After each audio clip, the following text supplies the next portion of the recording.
पूर्व मंत्री तोशाम की विधायक किरण चौधरी ने गुरुवार को सुरेश प्रजापत के निवास पर पत्रकारों से बातचीत के दौरान कहा कि हरियाणा सरकार कोरोना महामारी से निपटने में पूरी तरह विफल रही है।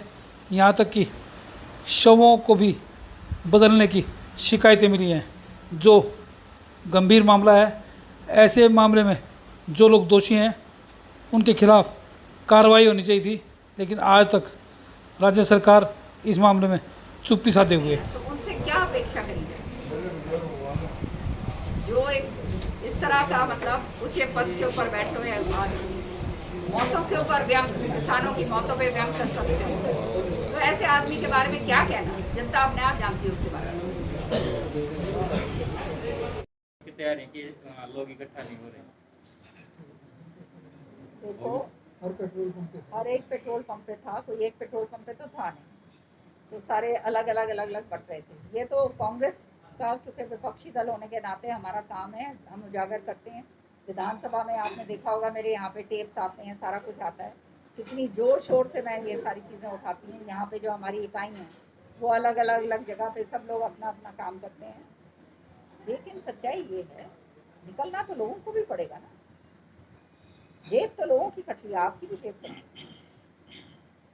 आपके घर के अंदर भी चूल्हा चौका चलाना, आपकी माँ से पूछिए, आपकी वाइफ से पूछिए कि हमारे कि क्या हालात हो रहे हैं। आप जब अपने स्कूटर पे या गाड़ी के अंदर आप आते हैं और पेट्रोल जब हो जाता है ख़त्म और 100 रुपये तक का जो पेट्रोल डीजल है वो डलवाते हैं, तो आप गाली देते हो या नहीं देते हो? कभी ये हालात हुए हैं? ये पहली बार देखा है कि ऐसी सरकार आई है जो मुनाफाखोर सरकार है। अंतर्राष्ट्रीय स्तर पे जो है तेल की कीमतें गिरी हुई, और यहाँ पे इतना ज़्यादा 35 रुपए जो है टैक्स जो है लगा रखा है, जिसके कारण आज ये हालात हो रहे हैं। हमारे टाइम पे क्यों नहीं हमने बढ़ने दिया था? क्योंकि हम टैक्स को जो है नहीं आगे बढ़ने देते थे, एक्साइज ड्यूटी हम नहीं लगने देते थे ज़्यादा। अंतर्राष्ट्रीय स्तर पे उस समय 118 रुपये डॉलर प्रति बैरल, उस समय मैं मंत्री थी, मुझे मालूम है उस समय था, और मेरे ऊपर कहते ये दबाव होता था कि भाई टैक्स लगाओ, ज़्यादा टैक्स लगाओ, पैसा इकट्ठा करना है। हमने कभी भी डीजल पेट्रोल के ऊपर जो है कभी टैक्स जो है हमने नहीं बढ़ाया, इसलिए क्योंकि इसके ऊपर डीजल पेट्रोल पे टैक्स बढ़ गया तो इसका मतलब फिर तो महंगाई होनी है, फिर तो रह क्या गया। अब तो सारा कुछ जो है अडानी अंबानी का जो है वो हो रहा है। चलो मैम, कुछ आंकड़ों की बात करते हैं। 2014 में क्या थे, कितने थे? 50। हाँ, अब आप ये अब मेरे मुंह से मत कहलवाओ, जनता और आप खुद जानते हो क्या हालात, मतलब ये कितना कितना प्रतिशत बढ़ गया है। सरकार सबके लिए अच्छे दिन लेके आएगा, आ गई ना भैया, महंगाई हो गई, सारे राम मंदिर के नाम पर घोटाले हो रहे हैं, बाहर विदेशों के अंदर बैंक के अंदर जो काला धन आना था वो क्या कहते हैं आने की बजाय जो है 4 गुना और ज़्यादा हो गया बाहर। बड़े बड़े जो पूंजीपति हैं उनके कर्जे माफ़ हो रहे हैं, बेचारे किसानों की सुध-बुध नहीं ली जा रही, नौकरियां जो हैं जो है सरकारी नौकरियां ख़त्म कर रहे हैं, ठेकेदारी प्रथा जो है उसमें जो हालात हो रहे हैं आपने खुद ही बताया। तो ये हालात आज के दिन जो है त्राही त्राही मच रही है, ये हालात हैं जो है, जब जाएगी जब ही उसके बाद कुछ सुध-बुध हो सकती है। कृषि हाँ, मुझे तो इस बात पे हंसी आ रही है, और क्या कहूँ, इतने बड़े झूठे पे और क्या बोलूँ। ये लोगों से पूछो, जहाँ पे कहते हैं वो तो लोगों के बीच में खड़े होके कहलवा दो, लोग अपने आप बता देंगे सच्चाई क्या है। तरह से होनी चाहिए। मैंने तो लिखत में कहा था कि जब शव ही बदल जाते हैं, जब शव बदल जाते हैं, मतलब कोई और किसी का शव दे दिया, वो अपने वो ले जाके बेचारे वो कर गए, इससे ज़्यादा और क्या रह गया। ऐसे तो अफसरों के ऊपर कड़ी से कड़ी कार्रवाई होनी चाहिए, और हमारी सरकार आ गई और ये अफसर वहाँ पे हुए तो इनके खिलाफ हम कार्रवाई करेंगे। कांग्रेस का स्टैंड तो बिल्कुल साफ है भैया, आप तो जानते हैं कांग्रेस ने तो जनता का काम करा है, आम जनता का, आम आदमी का, आम मजदूर का, हर वर्ग का कांग्रेस ने काम करा है। ये तो इस तरह से तो हालात थे ही नहीं कभी, इन्होंने तो सारा देश जो है कुछ छोड़ा ही नहीं, सब कुछ तो प्राइवेटाइजेशन कर दिया। महंगाई इतनी बढ़ गई कि वो हाय तौबा करने लायक ही नहीं रहे लोग बिल्कुल ही इतनी मर पिट के बैठ गए हैं। ये तो कांग्रेस के टाइम पे तो थोड़ा सा सिलेंडर मेरे को मालूम है 300-400 रुपए का हुआ था, तो क्या हालात हो गए थे। और इन्होंने ही क्या कहते हैं नगन होके जो है बड़े बड़े आंदोलन करे थे। हाँ, आंदोलन करे थे, हाय महंगाई है महंगाई, पूछो भी नहीं से जाके। लोग अपनी शक्ल कैसे दिखा देते हैं, ये लोगों को सोचना पड़ेगा। ये इनके किसी के कुछ नहीं जाता, ये जनता का जा रहा है और जनता को सोचना होगा। सरकारी नौकरियां खत्म हो जाती तो अब आप बताइए, जब आप खुद ही ये बात कह रहे हैं, क्या रहेगा। भ्रष्टाचार का बोलबाला है उस सरकार के अंदर जो कहती थी जीरो टॉलरेंस। इनसे तो जुमले कितने ही नए नए जुमले निकलवा लो, बस जुमलों के अलावा तो इनके पास और कुछ है नहीं।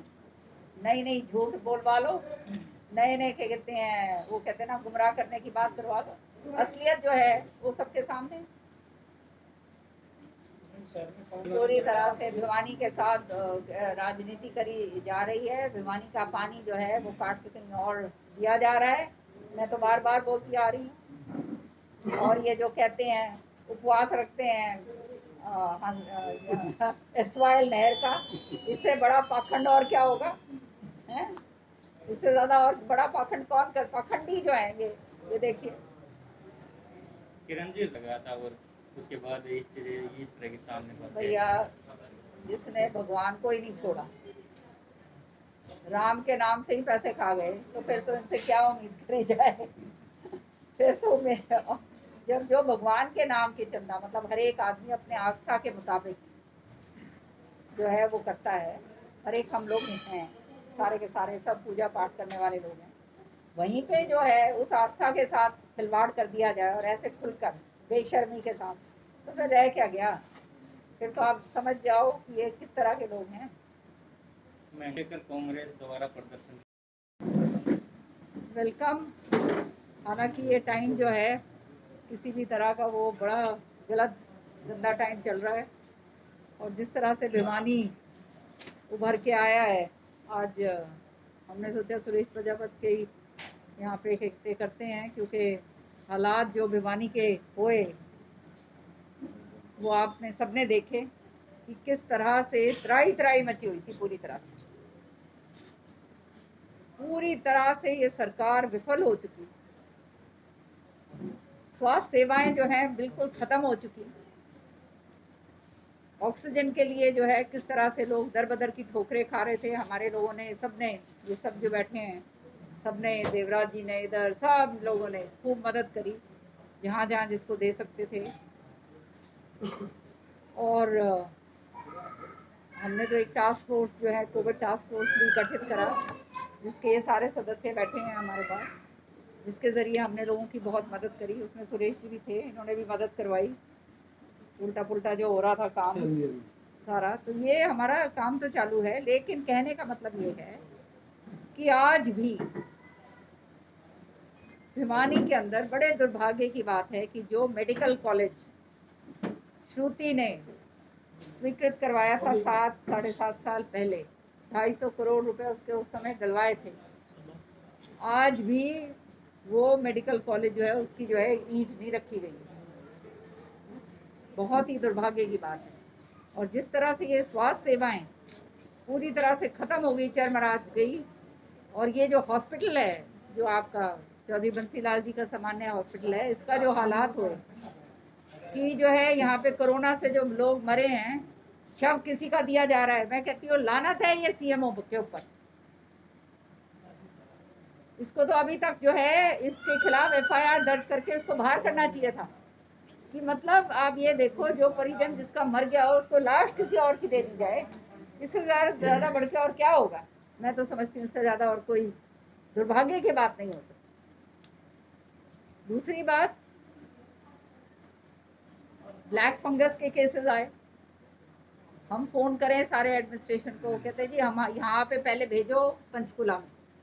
पंचकुला से वहाँ पे एक कमेटी बैठेगी, वो कमेटी जो है वो बताएगी ये इसको मिलना चाहिए नहीं मिलना चाहिए इंजेक्शन।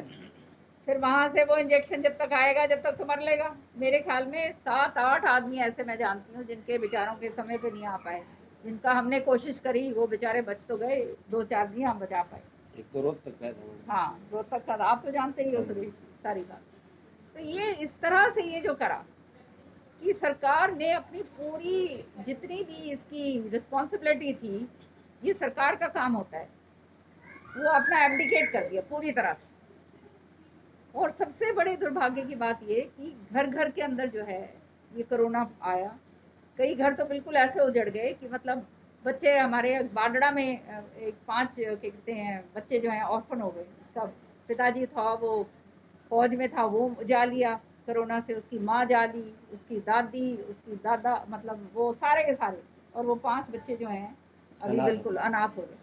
और सरकार कहती है सुप्रीम कोर्ट के अंदर कि हम कोरोना से जो पीड़ित जो लोग मरे हैं उनको हम पैसा नहीं देंगे। इससे ज्यादा जालिम और बात क्या हो सकती है? सुप्रीम कोर्ट में लिखत के अंदर दे रहे हैं, तो ये बात बनी रहा। हर तरीका का जो यहाँ पे जो हालात हैं आप लोगों के सामने हैं, किस तरह से पानी की त्राही त्राही हो रही है। कहते हैं SYL के लिए जी मंत्रियों को मिल रहे हैं केंद्र में, और ये वो क्या किसको बेवकूफ बना रहे हैं?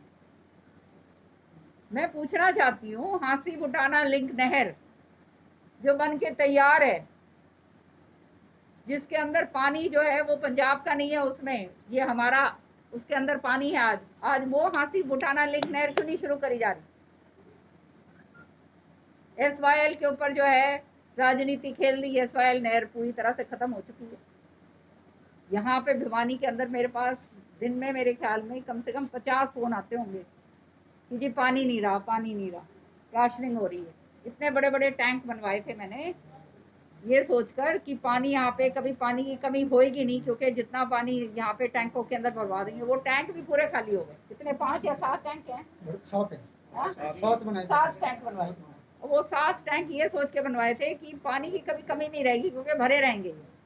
मुझे क्या मालूम था यहाँ तो पानी जो है 15 दिन के अंदर जो दिया करते थे 200 करोड़ मीठातल फीडर बनाया। हाँ, वो 200 करोड़ वो राम प्रताप जी जैसे बता रहे हैं, मीठातल फीडर बनाया। भिवानी पानी आता है। कितने करोड़ों रुपए की पाइपलाइन डलवाई? 1100 करोड़। हाँ, 1100 करोड़ की पाइपलाइन शहर के अंदर। ये सारा सीवर का काम करा। आज जो हालात भिवानी के अंदर हो गए हैं वो बद से बदतर हैं, सब आप लोग देख ही रहे। और ये सारा का सारा जो काम जो ये करा सीवर का, वो अंदर का वो एक नेक्स्ट वो जो टेक्नोलॉजी थी नई मशीन CI, वो टेक्नोलॉजी से सारा मतलब सत्यानाश कर दिया है इन्होंने। आज भिवानी का हाल तो ये हो गया है कि ये बिल्कुल कचरे का डंप बन गया। रोड देखो सारे। हाँ, सॉलिड वेस्ट प्रोग्राम जो थे ये राम प्रताप जी जैसे बता रहे हैं, श्रुति ने सॉलिड वेस्ट का यहाँ पे एक बहुत बड़ा वो 30 करोड़ रुपए का वो लगाना था यहाँ पे कारखाना, वो बिल्कुल साफ करके पार कर दिया। वो भिवानी से ले गए, करनाल ले गए। श्रुति ने अपने टाइम पर वो स्वीकृत करवाया था, उसको उठा के करनाल ले गए। मतलब भिवानी में तो जो कुछ होता है, कोई यहाँ पे जो बंसीलाल जी के हॉस्पिटल के अंदर कुछ मेरे ख्याल में कुछ वो भी थे ना, वो उठा के कहीं और ले गए थे। वेंटिलेटर्स भी यहाँ से बाहर चले गए थे। हाँ, वेंटिलेटर भी यहाँ से बाहर गए थे। फिर जब हमने हाउलड़ मचाया अब आए हैं, और वो भी क्या कहते हैं आधे वेंटिलेटर चाइना के बने हुए हैं। वैसे चाइना चाइना करते रहेंगे खिलाफ, चाइना के वेंटिलेटर ले आए। और वो चाइना के वेंटिलेटर क्यों नहीं लगा रहे? क्योंकि वो कहते हैं कि ये चाइना के वेंटिलेटर लगाने से तो क्या कहते हैं खराबा हो जाएगा, चल ही नहीं रहे हैं। तो ये कर क्या रही है ये CMO? मेरे तो समझ नहीं आती है बैठी बैठी। जो नौकरियां जो लग रही हैं उसका भी क्या हाल है, सारी क्या कहते हैं सारी जनता जानती है। मैं बोलना नहीं चाहती, लानत है, इस बात की शर्म आनी चाहिए। वो हालात आज हो गए हैं। 75% जो है इन्होंने कहा था कि हम बच्चों को 9 बेरोजगार बच्चों को रोजगार देंगे। मैं कहती हूँ 75% जो है बेरोजगार कर दिया। 75% नहीं, हाँ बिल्कुल सही कहा, बेरोजगार कर दिया। रोजगार कहाँ देंगे? 75% पूरा बेरोजगारी कर दी। ये हालात इस देश हमारे प्रदेश के अंदर हो गए हैं। बिजली का न्यारा बुरे हाल हो रहे हैं। 360 दिन से PTI बैठे बेचारे। हाँ, बिजली का वैसे बुरे हाल हो रहे हैं। साथ के साथ का DA नहीं मिला हुआ, कर्मचारियों को तो DA नहीं मिल रहा। हाँ, तो ये जो है सारा का सारा ये हालात हो गए हैं। गेस्ट टीचर बेचारे न्यारे रो रहे हैं, उनकी अलग से एक पॉलिसी बना दी है। जो बेचारे जो नौकरी पे थे, वो कहते हैं ना, जो थे उनको भी निकाल रहे हैं। डी ग्रुप के अंदर जो एक बारी नौकरी लगाई थी इन्होंने, जिसमें बहुत बच्चे के कहते हैं आ गए थे, बहुत पढ़े लिखे बच्चे आ गए थे, वो आधे तो वही निकल गए। तो कुछ तो रहा नहीं, आदमी जाए कहाँ। अभी मैं गई थी गांव में, वहाँ पे औरतें जो हैं 8-8 आंसू रो रही थी कि हम करें क्या, हमारे पास तो कुछ राय ही नहीं बहन जी। बच्चों को कहते क्या करें, हम पढ़ाने लिखाने लायक नहीं रहे, हम खिलाने पिलाने लायक नहीं रहे, पढ़ाने लिखाने की तो बात ही छोड़ दो। ये हालात हो गए हैं सरकार के। और फिर झूठ पे झूठ, जुमले पे जुमला, मतलब वर्ग से वर्ग को वो करेंगे। मैं कहती हूँ शर्मसार हुई है हिंदुस्तान, और हमारा सिर झुकता है जब देखते हैं वो गंगा जो है, गंगा किनारे किस तरह से शव जो थे पड़े हुए हैं। देखा आपने किस तरह से मेरे माँ बाप ये कोरोना काल में दोनों गए एक दिन, एक ही समय, दोनों मेरे माँ बाप। मैंने देखा 50-50 शव जो हैं, एक के ऊपर एक के ऊपर एक के ऊपर किस तरह से शव जल रहे हैं। 100-100 शव जो है लाइन में लगे हुए हैं 72-72 घंटे के लिए जलाने के लिए। ये हालात हुए। दवाइयाँ नहीं मिली, ब्लैक के अंदर दवाइयाँ जा रही हैं।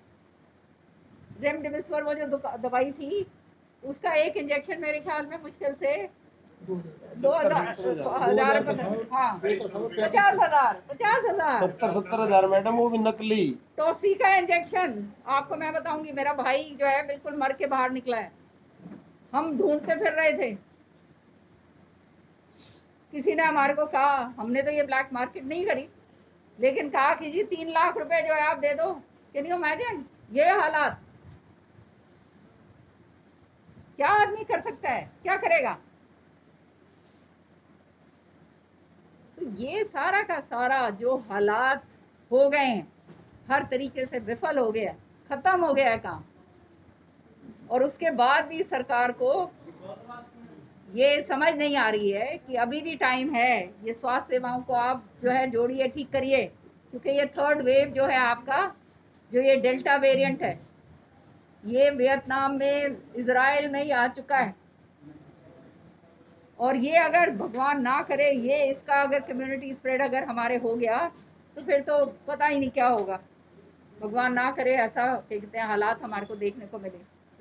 लेकिन आज ये हालात हो गए, घर के अंदर ना नौकरी है ना कुछ है।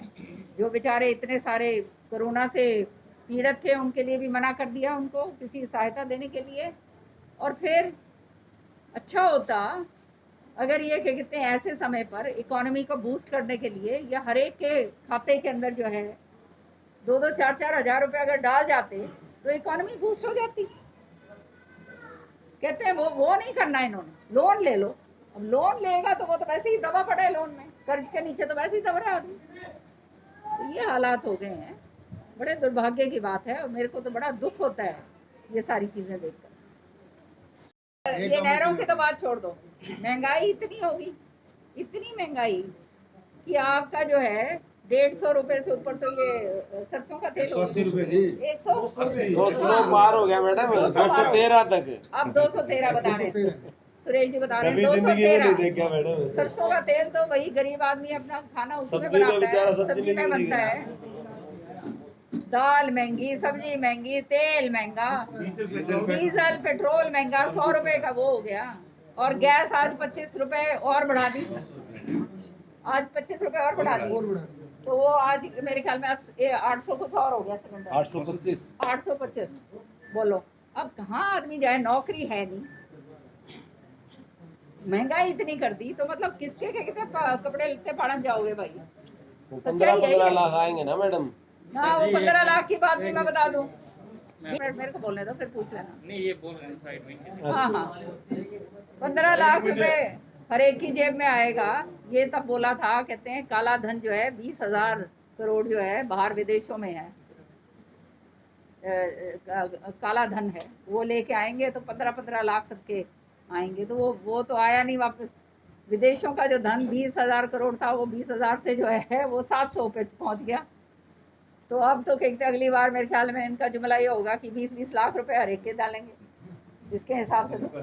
हैं। ये हालात इस तरह से हो गए हैं कि आदमी कुछ कहने के लिए करने के लिए नहीं रहा। और अब देखो 8 महीने होने को हैं, किसान आंदोलन चल रहा है और इस सरकार के जू नहीं देंगे कि जो कानून जो लोग नहीं चाहते, जिनके लिए बनाया गया है, आप उनसे बैठ के बातचीत करके उसका समाधान निकालो। और अगर वो नहीं मानते, प्रजातंत्र है ये, उन्होंने आपको वोट करके आपको कहते सरकार बनाई है, तो आप जो है उसको कानून को रद्द करो और दोबारा से कानून ऐसे बनाओ जिसको कहते हैं हर एक को फायदा हो। ये खाली किसान आंदोलन नहीं है। इस किसान आंदोलन से जो ये एक दिखावा करते हैं कि ये खाली एक वर्ग का है, ये बिल्कुल ये इनकी बांटने की पॉलिसी। इससे जो गरीब आदमी है, जो मजदूर है, वो वैसे मारा जाएगा, उसका वैसे मजदूर का किसान के साथ, खेत के साथ जुड़ा हुआ। आड़ती है वो जो है वो मारा गया, छोटा जो व्यापारी है वो मारा गया, जो दुकानदार है वो मारा गया।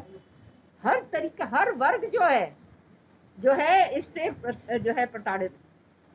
और उसके साथ साथ आप ये देखो, अब जो है इनकी मांगने की तो बात छोड़ो, इनके ऊपर जो है क्रूरता से इनके ऊपर व्यवहार करा जाता है, इनके ऊपर आंसू गैस के गोले छोड़े जाते हैं, डंडे लाठी बरसाई जाती है किसानों पर। ये होता है एक चुनी हुई सरकार का काम। इससे ज्यादा और शर्मनाक और क्या हो सकता है, मैं समझती हूँ। और साथ की साथ अब देखिए उधर आंदोलन चल रहा है और वो सामने आ गई बात सारी की सारी कि किस तरह से मार्केट फीस जो है, मंडी की फीस बढ़ा दी, मंडी की फीस बढ़ा दी ना, 4-5% बढ़ाई। हाँ HRDF का, उसकी बढ़ा दी। तो किसान मतलब को ये व्यापारी मंडी, किसान व्यापारी सबको कमर तोड़ दी है पूरी तरह।